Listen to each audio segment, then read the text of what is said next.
Cela fait maintenant 2 ans que Swiss Solar Boat a décidé de changer de direction depuis le Monaco Energy Boat Challenge de 2022. Nous nous sommes lancés dans une nouvelle phase de transition énergétique avec l'implémentation de l'hydrogène sur notre bateau, le Dahu. Ce projet s'achève aujourd'hui avec la traversée de Lausanne-Évian. Découvrez dans ce podcast les différents étudiants impliqués dans ce projet, leurs ressentis, les défis auxquels ils ont dû faire face, en découvrant toutes les étapes d'implémentation structurelle et énergétique du bateau. Sur ces mots, je vous souhaite un bon visionnage. Daniel a envie de dire un truc que je viens de dire, n'hésite pas à le répéter. Stop. Ok. Bah. Tu vois. Ok, c'est parti. Bam, bam. Ouais, lui, il faut que je le mette. Carré. Positionnement. Ça va être l'intro. Ouais. Ça va être. Mais en Basile, ça disant fait une combien de phrase temps que t'es dans l'assaut? Moi, ça fait bientôt 10 ans. Ressenti Dijon. Non, Ouais, moi, c'est ça le projet. fait... Ça fait combien de temps, ouais? ça fait 2 ans et demi. Ça fait 2 ans et demi que je suis dans l'assaut. Ouais. Ok, et toi, Marco? Moi, ça fait 2 ans et demi aussi. En Ok. fait, on est arrivé en même temps. En même temps Et du avec, coup, la- vous êtes allé à Monaco, là, 2022, c'est ça? c'est ça. Et du coup, vous avez vécu vraiment tout ce qui s'est passé entre C'est ça. ça. C'est ça, Ok. entre ça. Bah, du coup, c'est assez cool. Voilà, Monaco, ça c'est fini. Qu'est-ce que vous avez fait après? Donc, ce qu'on a fait à ce moment-là, c'est qu'on s'est tous posés dans une salle, devant un grand tableau blanc. On était, je pense, 10-15 personnes de l'assaut, et on s'est posé la question, qu'est-ce qu'on fait après cet accomplissement de Monaco? Donc, ce qui s'était passé, c'est que on a fait en gros 3 ans de conception et de production. On a participé 2 fois à Monaco, et après ça, on s'est posé la question, qu'est-ce qu'on veut accomplir après ça? Et on est arrivé à la conclusion que le Dahu, il avait vécu sa partie compétition, et que maintenant, on devait passer à une nouvelle phase. Donc, on s'est posé la question de plein d'options différentes. On pouvait faire soit des bateaux télécommandés. Ok. euh, Vraiment, ça c'est original, ça, ok. Il y avait donc le projet de continuer avec le Dahu, même si on avait ce sentiment général il avait fait son temps en compétition. Et en dernier, l'option qu'on a choisie, c'est de passer un cran au-dessus, aller vers une nouvelle étape, qui est donc notre futur projet, de construire un nouveau prototype à hydrogène. Et ok, du coup, là, vous switchez vers l'hydrogène. Et il y a des. Pourquoi? L'hydrogène, ça a des capacités plus intéressantes et plus efficientes. C'est quoi les caractéristiques en fait qui font que l'hydrogène soit quelque chose d'intéressant? Donc l'idée, c'est une réflexion plus globale. C'est pas l'hydrogène en tant que tel, c'est plutôt qu'est-ce que nous, on veut apporter au monde actuel. Qu'est-ce que, en tant qu'ingénieur, en tant qu'étudiant, on peut apporter à notre niveau à travers ce projet Swiss Solar Boat. Et donc la conclusion de cette réunion avec 15 personnes autour d'un tableau blanc, c'était aussi de définir ça. C'est quel est le futur et comment est-ce qu'on va justifier ce futur pour nous et pour les gens autour de nous. Et donc cette idée, c'était donc de partir de l'expérience qu'on avait d'un bateau qui est quand même déjà assez impressionnant, mais de pouvoir plus l'appliquer au monde qui nous entoure. Et le gros point faible du Dahu, c'était son autonomie, parce qu'il était conçu pour une compétition qui, on va dire, bridait son autonomie. Et nous, on voulait plus être bridé par cette autonomie, et on voulait avoir un bateau qui pouvait aller plus loin et plus vite. Et donc, la solution qui nous est apparue la plus efficiente, c'était donc l'hydrogène. Donc, Ok. Et j'imagine que ça, faire cette transition, ça se fait pas en un claquement de doigts, qu'il y a plusieurs étapes à suivre. Et par où ça a commencé? Très bien, il y a eu cette phase de conception, un petit peu. Et maintenant, vous êtes arrivé à quelle décision? C'est quoi le... Donc, je vais laisser parler Marco après aussi un peu, mais ouais. donc juste pour finir sur ce prototype, on s'est fixé des objectifs très ambitieux. À long terme, c'est d'avoir un bateau qui est à peu près 10 fois plus autonome, qui embarque 3 fois plus de personnes à bord et qui possède... voilà, c'est les objectifs essentiels. Et sauf que c'est des objectifs certes très ambitieux, très motivants, mais il faut qu'on puisse se fixer des objectifs et des milestones qu'on va pouvoir accomplir et qui vont nous conforter dans ce voyage vers le mot milestone. vers ce nouveau prototype. Et donc là est arrivée l'idée de prendre toujours ce qui existait déjà, donc le DAU, et de pouvoir voir comment est-ce qu'on allait réussir à l'utiliser pour se forger une expérience, tout en même temps en réfléchissant à ce projet plus grand, plus ambitieux. Une première question qu'on se pose tous très sûrement, Romain, c'est comment hybrider un bateau? Ok, donc dans un premier temps, il y a tout ce qui est design et dimensionnement. Donc c'est en fonction des caractéristiques du bateau et ensuite des caractéristiques de la fuel cell qu'on va choisir. Trouver tous les auxiliaires qui vont autour. Et une fois qu'on a caractérisé ce qu'on voulait, donc il va falloir acheter et trouver ces différents composants. Donc ça vient dans un deuxième temps. Donc aller faire recherche de fournisseurs, etc. S'entourer des bonnes personnes qui peuvent du coup nous aider en leur expliquant notre projet, quelles sont les différentes caractéristiques qu'on doit trouver. Et ensuite, donc, une fois qu'on a reçu tout ce matériel, il faut le tester. Donc c'est là la partie où on a utilisé notre bande test sur le PFL. Donc dans un premier temps, on a uniquement testé notre fuel cell. Je me permets de te couper. Ouais. Là, je lis dans les parties que tu as écrites, c'est quoi une charge bidirectionnelle? Ok, donc la charge bidirectionnelle, c'est ce qu'on utilise en fait pour dissiper la puissance de notre fuel cell. Donc en fait, ça nous permet de renvoyer la puissance dans le réseau. Et on peut aussi également l'utiliser comme source, donc prendre la puissance du réseau et l'envoyer par exemple dans une batterie. Après, nous, on ne l'a pas utilisé du coup dans ce sens-là, comme on voulait l'utiliser vraiment pour consommer l'énergie en fait que notre fuel cell produit. Du coup, si je résume, on a une première partie où on fait la réflexion sur le design. Ouais. La deuxième partie où on caractérise et teste tous les éléments. Non, ça c'est la troisième, pardon, autant pour moi. La deuxième où on fait la recherche et l'achat de tous les composants. Ouais. Et la troisième où on commence à faire des tests avec la fuel cell sur le test bench, etc. Exactement. Et c'est quoi la quatrième étape? Alors la quatrième étape, c'est l'implémentation sur le bateau. Donc dans un premier temps, l'implémentation mécanique, donc tout ce qui est les circuits d'hydrogène, les raccords, dimensionner les câbles, couper les tubes, et faire les attaches pour la fuel cell, pour la petite batterie LiPo et ce genre de choses. Et une fois que donc, toute l'implémentation mécanique a été faite, il faut faire l'implémentation ELEC. Donc là, c'est faire tout ce qui a fonctionné sur le test bench, il faut le faire fonctionner sur le bateau. C'est pas vraiment les mêmes conditions, donc c'est pas toujours pareil. Et après, il faut aussi s'assurer que le contrôle fonctionne, que les sécurités fonctionnent, que par exemple la ventilation, ce genre de choses aussi, que tout fonctionne en fait et qu'on soit du coup ensuite prêt pour aller sur l'eau avec notre bateau. Très bien, merci.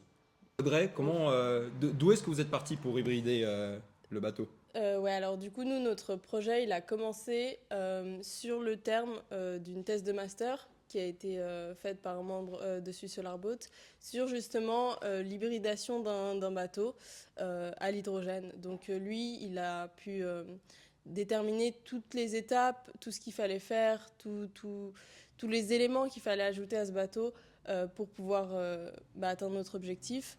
Et donc nous, on est venu après pour pouvoir faire toute cette implémentation, on va dire, structurelle. Et en fait, donc on a eu cette chance de pouvoir travailler un peu avec lui sur la fin de sa thèse. Et puis, du coup, il nous a aidés à comprendre justement ce qu'il fallait faire, à comprendre les besoins et puis à reprendre tout simplement le travail que lui avait fait. Et dans ce projet, vous vous êtes occupé précisément de quelles tâches à faire? Déjà, lui, il faut savoir que quand il a commencé, quand il faisait sa thèse au premier semestre, on voulait déjà tester si c'était possible d'ajouter tout ce poids sur le bateau. Et donc moi j'ai travaillé avec lui avant de commencer le projet pour calculer tout ce qui était les facteurs de sécurité pour être sûr que le bateau il allait être capable de... Et en termes de poids, on parle d'environ combien? C'est combien de On ne kilos? voulait pas ajouter plus de 50 kilos, sachant que quand il a défini quel était le système hydrogène qu'on voulait ajouter à la base, on était déjà à 35, un truc comme ça. On était déjà proche des 50 kilos et donc on devait vraiment faire une structure qui était assez optimisée pour, pour être sûr qu'on ne dépassait pas, parce que c'était clair que c'était 50 kilos et pas plus. Parce que c'était ce qu'on avait testé aussi sur le lac. Je ne sais plus si on a testé plus pendant les tests. Et comment vous avez testé ça? On a mis des sacs de sable en fait, juste derrière le headrest sur le bateau.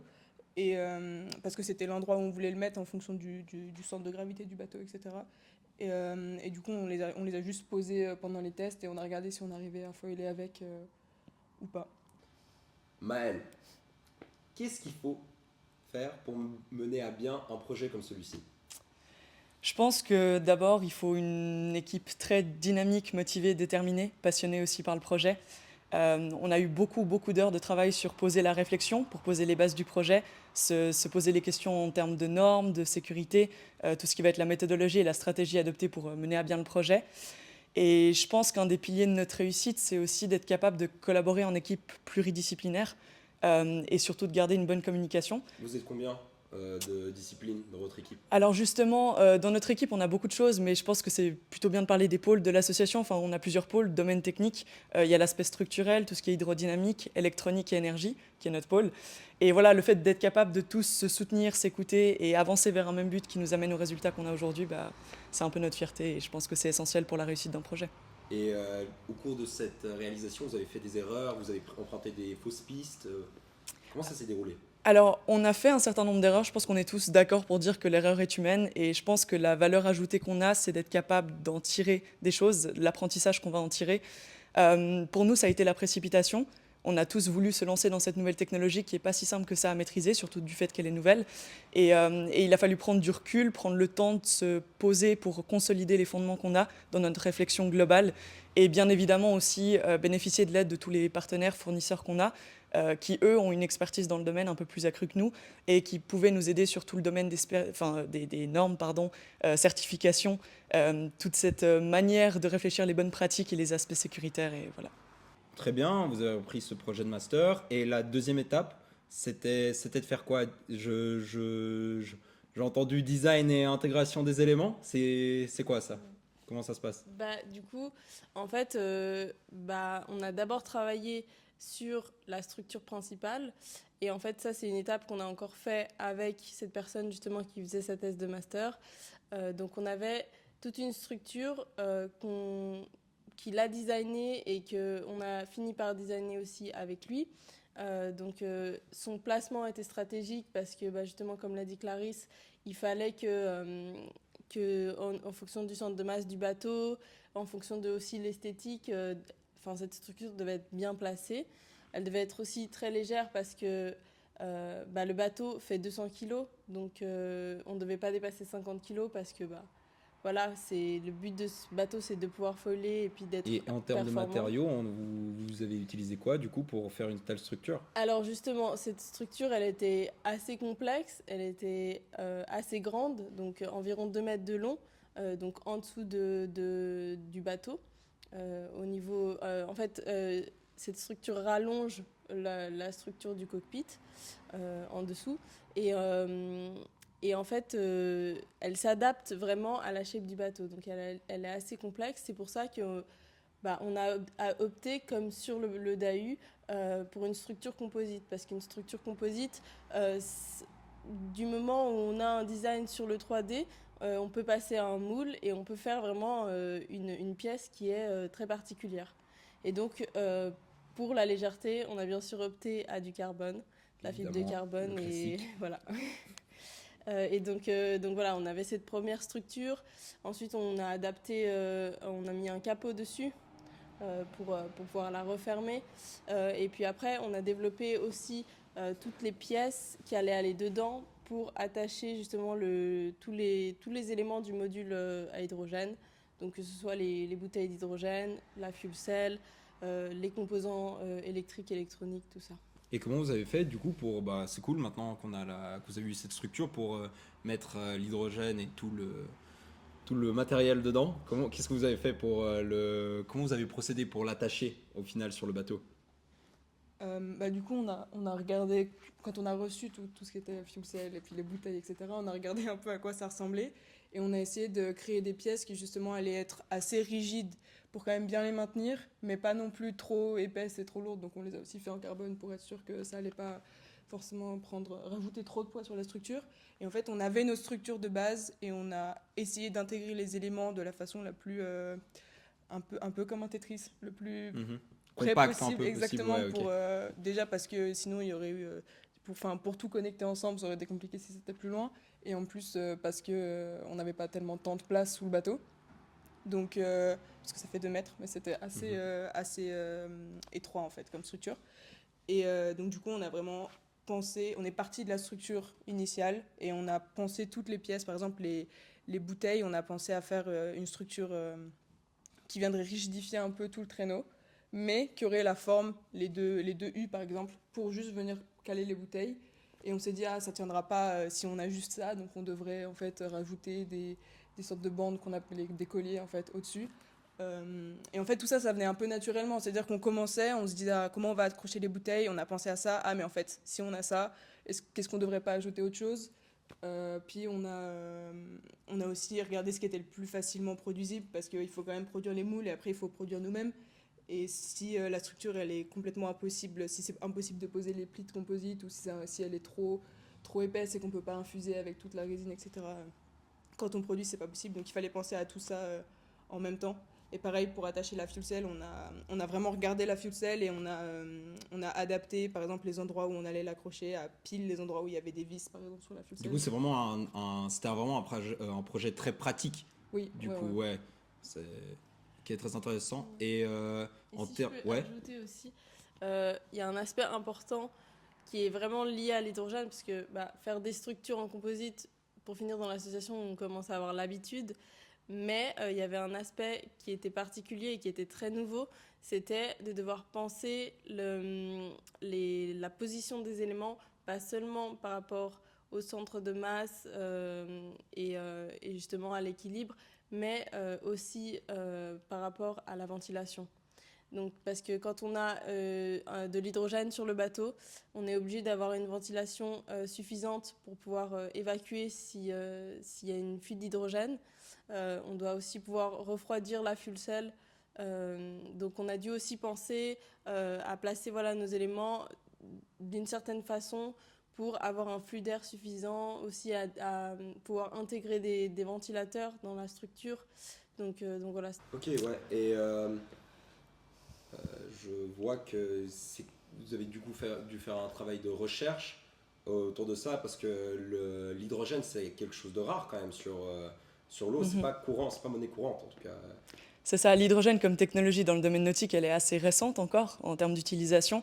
Et on est aussi pionnier dans ce domaine de bateaux sur foil, asymétrique, qui en plus est hybridé aux énergies solaires et hydrogène. Donc je pense que oui, ça a été un assez gros challenge pour nous. Mais cette traversée, au-delà d'être une fierté, une réussite pour l'équipe entière, je pense qu'elle démontre surtout notre capacité à utiliser une telle technologie et à montrer aussi notre engagement pour des innovations durables sur le fait d'être capable de décarboner le domaine nautique et de montrer qu'on est capable d'avancer dans cette direction-là. Et une fois qu'en termes d'énergie, tout était prêt, c'était à qui de se charger de la suite? Principalement, comme Romain le disait, c'était plus le côté électronique, parce qu'on a beau avoir tout implémenté en termes d'énergie, il y a tout le contrôle qui va permettre le fonctionnement du système en entier. Et après, il y a les tests, donc validation, où là, c'est toutes les équipes rassemblées pour mettre le bateau à l'eau, tester la traversée, en tout cas des bouts de traversée, jusqu'à faire la traversée en entier. Alors, merci beaucoup Maëlle. Dans votre équipe, vous étiez combien à travailler sur ce projet? On était 4 étudiants en bachelor, donc voilà. Et ça, en termes de temps, ça a duré ça a pris combien de temps pour faire? Ça a commencé en mi-février. Mi-février 2023 ou 2022? 2023. Ok, ouais. Et ça a fini en juillet 2000. Voilà. Ok, ouais. Voilà. Notre projet a fini en juillet 2023, donc de février 2023 à juillet 2023. Et après, il y a encore eu des étapes qui ont dû être faites plus tard. Ok, très bien. C'est quoi la plus grosse galère qui vous est arrivée en faisant le projet, à part ça? Je sais pas si tu... Pour moi, peut-être qu'Audrey a une autre idée, mais c'était les pièces pour les bouteilles qu'on a dû refaire 3 fois. Pourquoi ça? Parce que on a eu des soucis sur les premières bouteilles qui finalement n'étaient pas adaptées avec les normes. Donc le PFL, où on n'a pas utilisé de l'hydrogène alors que c'était pas aux normes. Ok, ouais. Donc on a dû les refaire. Et on a eu des problèmes au moment de la découpe, parce qu'une fois qu'on a fini la pièce, on fait toujours avec une certaine marge pour être sûr qu'après, si on a eu des imprécisions sur par exemple la grosse pièce, Ouais, la pièce il y a principale, on marge. soit sûr qu'on puisse adapter ensuite. Et il y a eu des soucis au niveau de la découpe à ce moment-là aussi. Du coup, on a dû les refaire encore. Et ouais, je pense que c'était une des grosses galères en tout cas du projet. À chaque fois de devoir réadapter. Et on était tout le temps en contact avec la team, par exemple, l'énergie, du coup. Et du coup, il fallait toujours s'adapter à si jamais on avait une fuel cell qui changeait. Encore une fois, cette année, il y a eu des bouteilles qui ont encore changé. Et donc, on a dû revérifier. Donc, on a eu de la chance, ça tenait. Ouais, ok. Parce que c'était produit, donc on était bien content que ça tienne. Mais on a dû revérifier avec des simulations et, pour être sûr qu'avec ces nouvelles bouteilles, on arrivait à toujours avoir des pièces qui cassaient pas. Et sinon, je sais pas ce qu'on aurait fait. On aurait peut-être dû les refaire le design, je sais pas. Ça serait terrible, Mais- ça. Bon, on aurait eu l'habitude, disons. Ouais. Mais c'est l'avantage des composites, c'est que on peut facilement réparer, facilement refaire aussi. Comment on répare? Et- Comment on répare? En fait, les composites, donc c'est fait avec des plis de composite, Mhm. donc des plis de carbone. C'est un Ouais. bout de tissu comme un bout de pantalon, un bout de pull. Ouais. Et en fait, on les empile. Et après, donc souvent c'est des fibres qui sont sèches. Et après, on infuse de la résine dedans qui va durcir et qui va former une pièce en fait. Et en fait, ce qu'on fait, c'est que par exemple, quand on veut assembler deux pièces de composite ensemble ou qu'on veut en réparer une cassée, on a juste à rajouter quelques plis. Par exemple, quand on colle deux pièces, on les colle avec de la colle d'abord. Et après, on vient appliquer un pli qui va se chevaucher les deux pièces. Ouais, c'est vraiment du collage. Et en fait, ouais, c'est ça, ouais. c'est un peu ça. Et ça rend plus facile de travailler avec et c'est aussi plus facile de le faire soi-même. Donc on peut vraiment adapter les designs assez facilement et à part le fait que le carbone c'est très léger et très performant, c'est aussi un avantage des composites. Justement. J'ai une question pour toi, Romain. Toi, dans le cadre du projet, tu t'es occupé de quelle partie dans l'hybridation du bateau? En fait, avec Maël, on travaille assez ensemble. Puis évidemment aussi les autres personnes qui nous ont aidés de notre pôle. Donc en fait, on s'est surtout séparés, sans vraiment se donner des rôles précis. On s'est plus un peu séparé toutes les petites tâches à deux. Après, si peut-être on peut donner une petite différenciation entre Maël et moi, peut-être la partie plus contact du fournisseur, c'est peut-être les mails, etc. C'est peut-être plus Maël qui a géré. Alors que moi, j'étais peut-être plus, je sais pas si le mot technique est bien choisi, mais c'était vraiment d'aller vraiment choisir plus en détail les composants et faire attention qu'on passe pas à côté d'une valeur qu'on avait mal vue, etc. Et donc du coup, on se retrouve avec quelque chose qui est pas bien dimensionné. Quand tu parles de composants, c'est quoi comme composants? Ouais, alors du coup, on a beaucoup de choses entre nos tanks dans lesquels on stocke l'hydrogène et notre fuel cell qui nous permet de produire l'électricité. Donc d'abord, on a le détendeur qui vient se mettre en tête de bonbonne. Je te coupe tout de suite. C'est quoi un détendeur? Parce que là, alors c'est ce qui permet, dans nos tanks, actuellement, on est environ à 200 bars. Okay. Et la fuel cell, elle veut une pression d'entrée qui est à 0,7 environ, 0,8 en relatif. Et donc du coup, il faut détendre le gaz de 200 bars à 0,7 bars. Autrement, tu casses ta fuel cell. Ok, d'accord. Donc il faut s'assurer que tu as la bonne pression d'entrée, la bonne pression de sortie. Et ensuite, une fois que tu as choisi ce détendeur, donc tous les raccords derrière doivent être certifiés et tuyaux doivent être certifiés pour de l'hydrogène et pour la pression à laquelle on sort du détendeur. Ok. Ensuite, derrière, il y a les solénoïdes. Donc ça, c'est des valves qui s'ouvrent et qui se ferment électroniquement. Donc c'est ce qui nous permet depuis le cockpit, d'allumer en fait le réseau hydrogène et aussi de segmenter les tuyaux pour, en cas de fuite, limiter la quantité d'hydrogène qui peut fuir à un certain endroit. Ensuite, derrière ça, donc comme on a 2 bonbonnes, elles se joignent. Donc on a un raccord en T avec un autre détendeur derrière pour pouvoir régler finement la pression qui rentre dans le stack. Et derrière, donc directement le stack. Et en plus de ça, pour s'assurer qu'on ait une bonne pureté d'hydrogène dans notre réseau, on a en fait des petites valves manuelles de purge. Que du coup, on vient dans un premier temps juste purger la partie primaire, donc vraiment juste le détendeur en sortie de bonbonne. Donc 2 fois, 2-3 fois juste en sortie de bonbonne. Et une fois que ça a été fait, on vient purger la totalité du système. Donc la dernière valve manuelle, elle est juste avant le stack. Et tout ça en termes d'heures de travail, c'est un petit chiffre. Tout ça, je pense qu'on préfère ne pas quantifier. Mais beaucoup. On parle en jours ou en semaines? En semaine, clairement. En semaine. Voire mois. Ouais. Et du coup, c'est comme ça qu'est venue l'idée de faire la traversée Lausanne-Évian. Exactement. Pourquoi? Parce que c'est proche. Pourquoi Évian? Pourquoi pas Genève? Pourquoi Lausanne-Genève? Je vais passer la parole à un Genevois pour répondre à cette question. Bien, en fait, Lausanne-Évian, ça a un peu une valeur symbolique aussi. C'est un peu de pouvoir relier donc, 2 côtés opposés du lac. C'est une route en fait qui existe déjà, sauf erreur. Et donc du coup, en fait, on voulait vraiment... le but, c'était vraiment de pouvoir montrer qu'avec des énergies alternatives, renouvelables comme l'hydrogène, que c'était tout à fait possible de le faire et que ça pouvait très bien se faire en fait. Ok, très bien. Et des bateaux à hydrogène, on n'en voit pas tous les jours sur le lac. Est-ce qu'on est les premiers à faire ça en Suisse? C'est ça. On est parmi les premiers à faire ça en Suisse et en réalité, donc, comme l'a dit Basile, on se tourne vers des objectifs plus larges au niveau de l'impact sociétal. Et donc, c'est très important d'avoir des acteurs tels que nous, il y a plusieurs autres acteurs sur le lac qui sont vraiment pionniers de cette nouvelle technologie en termes de transport maritime. Et donc, en fait, nous, on est une équipe de 70 personnes qui croyons tous en cette énergie-là. Et vraiment, le but de ce projet du DAU, hybridisé à l'hydrogène, et de notre prochain bateau, c'est vraiment de pousser en fait, l'idée qu'il faut penser à des nouvelles solutions et que c'est possible. Okay, très bien. C'est intéressant. Marco, toi, tu as commencé par quoi à faire dans l'équipe chez SSB?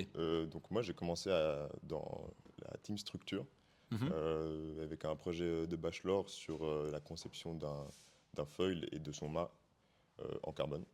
Okay. Et donc ensuite, après ça,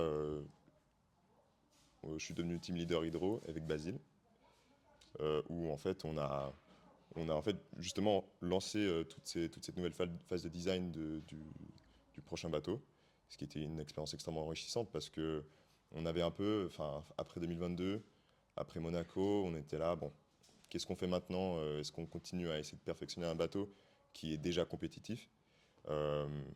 Mais finalement, donc le point faible, comme on l'avait déjà évoqué, comme Basile l'a déjà évoqué, c'était vraiment son endurance, sa portée.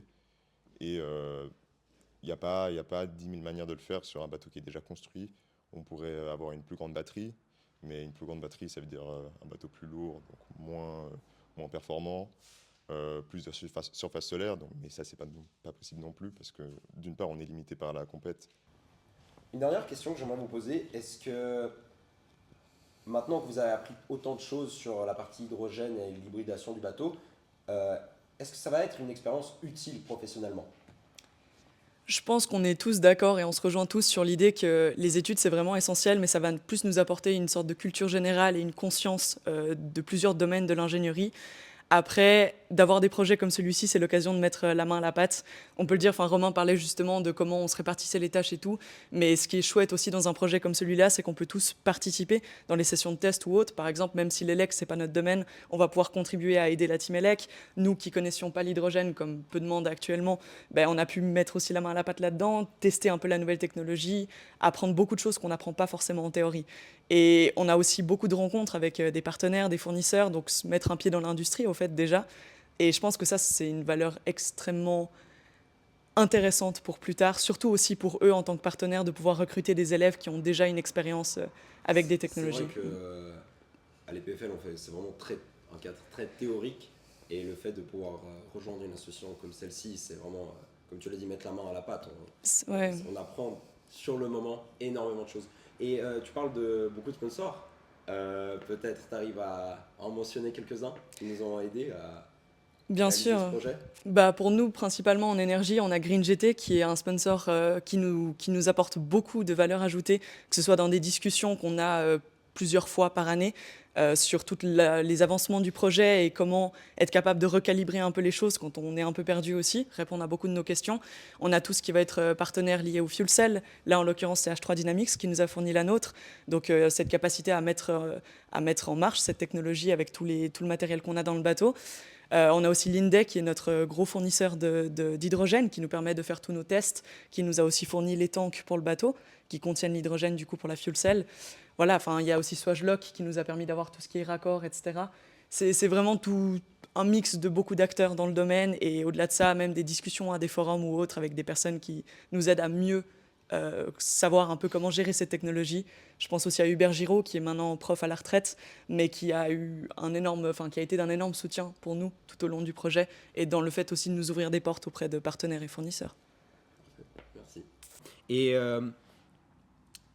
qu'est-ce que vous avez appris en faisant un projet comme celui-ci ? Déjà, ce qui était bien avec ce projet, c'est qu'on a vraiment fait du design. On a aussi fait des simulations pour savoir si la structure là, allait tenir ou pas, parce qu'on ne pouvait pas juste mettre une structure avec un système à hydrogène et dire « Oh mince, c'est tombé dans l'eau », ça ne marche pas trop. Et aussi la production et même l'implémentation. Donc en fait, on a vraiment appris toutes les étapes de production d'une pièce en s'adaptant au système hydrogène, mais à travers un seul projet, ce qui était assez complexe et c'était challenge en termes de temps, mais c'était cool parce que maintenant, en tout cas dans la team structure et dans l'association, on sait tous faire, en tout cas tous les gens qui ont fait ce projet, on sait faire chaque étape et on a tous appris les uns des autres à chaque fois, parce que par exemple Audrey et Wissam, il était avec nous sur le projet, ils avaient déjà fait une structure composite le semestre précédent.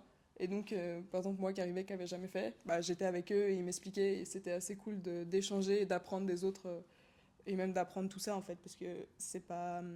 Il n'y a que dans des associations comme ça que tu apprends à produire une pièce. Et c'est assez cool de voir ton travail, au final, sur un bateau. Ouais. Tu t'y attends pas forcément. Malheureusement, de ce côté-là, on ne voit pas ce qui a été fait. Il est caché. Il est caché. Ouais. Et toi, Audrey ? Ouais, moi, c'est un peu pareil. Moi, j'avais déjà fait un projet de production, mais pas du tout de cette ampleur-là. Là, on parle de 2 grandes pièces composites de plus de 2 mètres, donc la pièce principale et le capot. Et après, environ 7 autres pièces.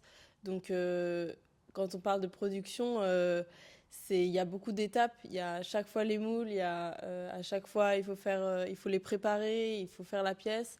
C'est à chaque fois pratiquement une semaine de travail. Tout ça, évidemment, en continuant les études. C'est ça, sinon, c'est que le bachelor, il fallait le finir aussi. Ouais. Mais ouais, c'est des choses qu'on apprend que au sein d'une association. Et c'est une chance énorme parce qu'en tant qu'ingénieur, de aussi voir comment se produit une pièce, quels soucis on peut rencontrer en produisant une pièce. C'est quelque chose de super important quand avant et puis après à la prochaine pièce on est derrière l'ordinateur et qu'on se dit comment est-ce qu'on va faire cette pièce, qu'est-ce qu'il faut faire sur cette pièce pour que au moment de la production on soit pas embêté. Actuellement sur le DU, c'est quoi les points qui avant le limitaient dans sa catégorie? Pourquoi on pouvait pas participer? Ouais, très bien, non, plutôt je reformule ma question. quels sont les trucs à apporter en plus, les points à apporter en plus pour pouvoir respecter les normes du Monaco Boat Challenge? Tu les as un peu en tête? Vous voyez un peu la c'est-à-dire- question que j'ai envie de C'est-à-dire poser? ta question.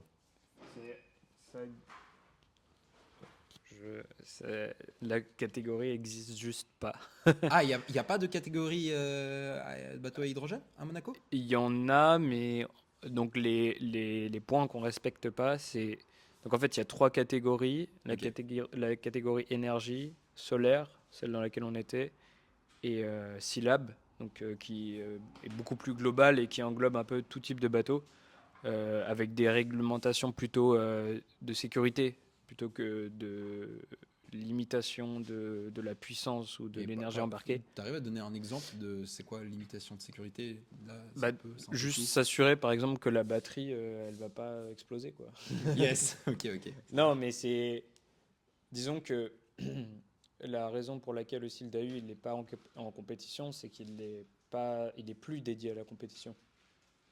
Il est plus dédié à l'expérimentation et là on est actuellement en train donc d'hybrider euh, ce DAU avec de l'hydrogène, mais il n'a pas été pensé pour être performant dans des épreuves de course. Ah, ok. Donc il n'a pas été pensé maintenant pour faire un slalom ou pour faire une course de vitesse. Et à Monaco, c'est quoi les épreuves un peu phares? C'est quoi les- Les épreuves phares, c'est Ouais. Les events. en tout cas les events ou genre les Non, mais épreuves, vraiment, les trois épreuves. Ouais, les trois épreuves. Les trois ouais, c'est- épreuves. Les trois épreuves, c'est donc le slalom, Mhm. une course qu'ils appellent le championship.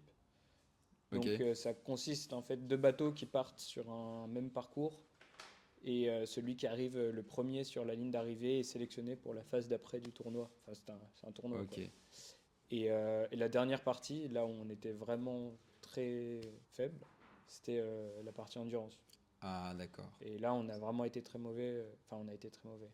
On a fait le maximum de ce qu'on pouvait, Mhm. mais le bateau était clairement pas fait pour ça. Et du coup, là, on C'est voit de la là qu'est construction, venue, l'idée cette idée, de faire l'hydrogène, etc. Ah ouais, l'hydrogène. ok. Super intéressant, c'est cool ça. Moi, je peux parler de Basile maintenant. On peut parler de Basile, effectivement. Ah. Toi, t'as fait quoi avant de. Moi, avant de faire, j'ai président rejoint, de l'association. Ouais. j'ai rejoint le projet, pareil, pour un projet d'études, un projet de semestre.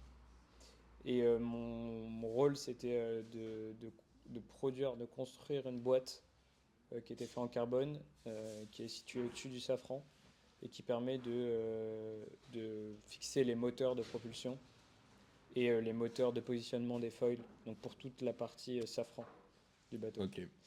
Et donc le but, c'était vraiment juste de... Donc c'était une structure qui était avant en aluminium et qu'on a dû changer en complètement carbone. Et le but, c'était... en fait, ça s'inscrivait dans toute la démarche d'optimisation du bateau. Donc il avait participé une première fois.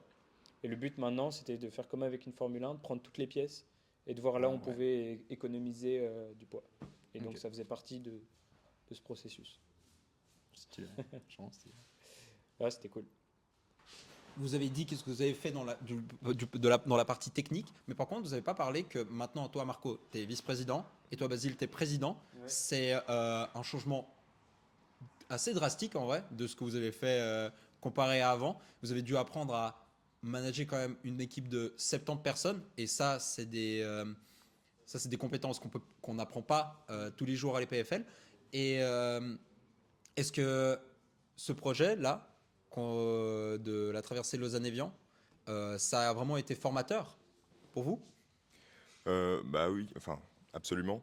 Parce que, enfin, faut savoir que les deux, on a été team lead avant, donc c'est pas la première expérience qu'on a de management, on va dire. Et d'ailleurs, c'est ce que je trouve ce qui fait vraiment la force de tout ce genre de projet interdisciplinaire qu'on a à l'EPFL. C'est que vraiment, on peut acquérir en connaissances techniques avec les projets, travailler en équipe sur, je sais pas, une solution, comment améliorer quelque chose sur le bateau. Ensuite, en devenant lead ou en prenant d'autres responsabilités, en fait, il y a tout cet autre aspect plus de soft skills, de management qu'on peut acquérir, qui n'est pas forcément possible avec les cours. Soft skills, ça t'avait marré comme mot. Bah, soft skills. Il y a ça, et donc, en fait, c'est vraiment une occasion pour tout le monde dans l'asso de vraiment acquérir des compétences qui ne seraient pas atteignables en temps normal. Un des gros trucs que moi, perso, j'ai appris grâce au projet SSB, c'est de déléguer les tâches. Est-ce que vous avez un truc à peu près similaire qui pour vous a été vraiment très nouveau? Bah alors, je vais parler pour moi, après je vais passer le micro à Basile quand même, parce que je pense que c'est des expériences qui sont très personnelles en fait.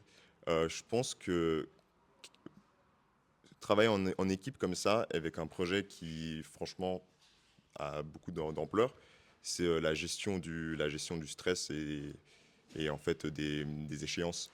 Je pense que ça, on n'a pas l'habitude forcément, enfin oui, on a des projets en cours, mais c'est vraiment différent quand on a une équipe de 10, 15, 20, 70 personnes derrière nous.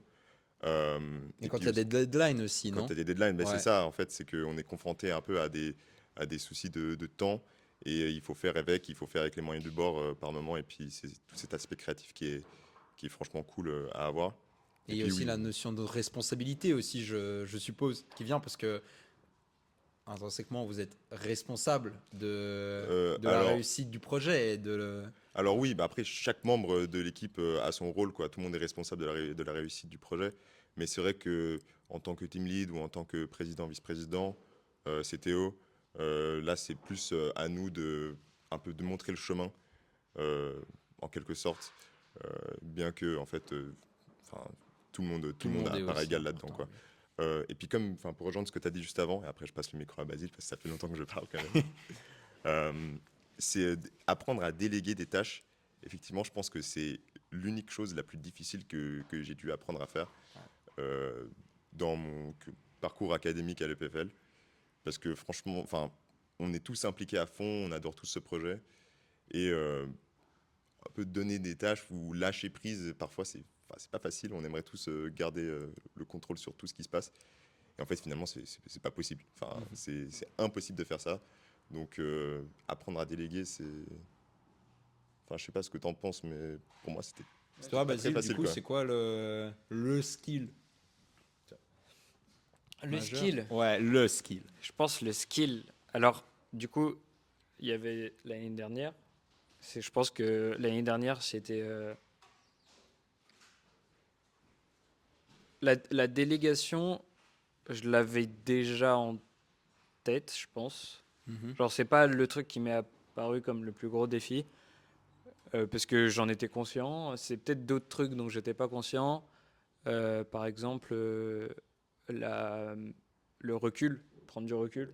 Ça, c'est quelque chose qui fait partie aussi bah, voilà, de ces positions un peu où on doit avoir une vue d'ensemble. Et quand tu dois avoir une vue d'ensemble, bah, tu peux pas forcément te permettre de rentrer trop profondément dans un sujet. Ou en tout cas, tu dois être conscient que il faut que tu puisses t'en sortir pour être conscient bah, voilà, d'un peu tout ce qui se passe. Et, et je dirais la maîtrise de ses émotions à certains moments, ça peut être quelque chose qui fonctionne bien aussi et qui prépare bien, je pense. Je pense que c'est des soft skills qui peuvent être très utiles. Je pense que j'ai pas du tout atteint un niveau incroyable. Par contre, je suis sur la route. Ouais. Non, mais c'est voilà, prendre conscience un peu de tous ces sujets-là aussi, c'est assez cool. Je trouve ça de le faire maintenant. Ouais, Voilà. c'est assez intéressant d'avoir ça là tout de suite, Ouais. au lieu plus tard quand on aura des.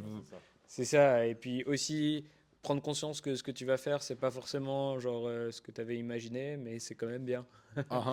Ouais. Ça, c'est des choses qui m'arrivent parfois et je m'en rends compte et voilà. Et je pense que en fait, ça fait aussi partie de la délégation au final, puisque faire confiance à quelqu'un d'autre pour faire un travail que tu avais imaginé toi, bah, au début, ça peut être parfois un peu frustrant parce que tu te dis, putain, c'est pas exactement comme je voulais, mais aussi il y a des bénéfices à ce que ce soit pas exactement comme tu voulais. Ouais. Je pense qu'il y a aussi le travail d'équipe où tout le monde contribue à sa manière. Et en réussissant à prendre du recul sur ça, tu peux te rendre compte que c'est mieux que ce que tu avais imaginé. Et c'est pas parce que c'est pas parce que c'est pas ce que tu avais imaginé que c'est pas la meilleure manière de le faire. Voilà. Ouais, très bien dit, je trouve. Mais il y a beaucoup de choses à dire. Ouais. Mais je vais m'arrêter là. Ouais, Je je m'arrête pense là. qu'on est bien. Je voulais plutôt parler de en fait cette situation dans laquelle on est autour de l'hydrogène qui peut parfois être un peu questionnable dans le sens où actuellement on nous pose souvent la question de la réplication de notre projet sur l'industrie. Genre, en quoi ça s'inscrit vraiment dans tout ça, sachant que c'est une technologie qui est tellement novatrice que je pense qu'il y a assez peu de personnes, il y a des gens qui trouvent ça cool, stylé, intéressant, mais se projettent pas forcément plus loin que juste un prototype. Et du coup, nous, notre volonté, c'est de réunir en fait tous ces gens qui ont déjà un soupçon d'idée de comment est-ce que ça pourrait être appliqué dans le monde en général, et nous, c'est plus autour de la mobilité du coup. Et de réunir ces gens-là et de faire du coup communiquer l'académie et l'industrie et les étudiants qui vont penser au monde du futur, qui vont forger le monde du futur, et avoir tous ces gens ensemble et de pouvoir justement vraiment stimuler, donner le coup d'envoi de ces technologies-là. Et en tout cas, nous, de notre côté, c'est vraiment notre volonté, c'est de dire, regardez, on va réunir telle personne, tel acteur.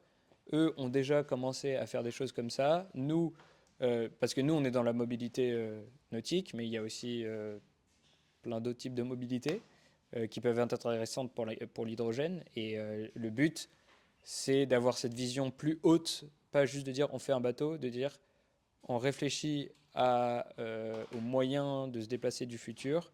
Et ce qui peut s'appliquer sur un bateau peut parfois, pas toujours, s'appliquer dans d'autres modes de mobilité comme le transport, par exemple, routier ou les trains ou des choses comme ça.